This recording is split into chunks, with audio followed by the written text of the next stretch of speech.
at bata na nagsumbong, sa mga whistleblower na nagsumbong.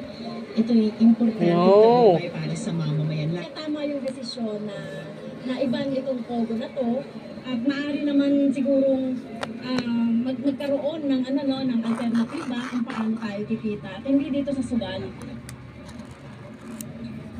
Pero inipino na rin ng ilang mambabatas yung ilang ipinunto naman ng Pangulo, kabila kung paano lulutasin ang mataas na presyo halimbawa ng bigas at kulang daw ng minimum wage. Matagal na natin sinasabi, hindi sapat yung per region magtaas ng wage. Kaya ang na-file natin, national minimum wage. Pero hanggang ngayon, iniiwasan yon ng Pangulo.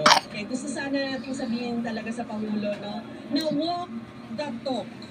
Kasi bakit? Kasi yung sinasabi na pagpresyo ng bigas, napaka-manipulative po ng ginagawa ngayon eh. Kahit padamihan mo yung kadiwa,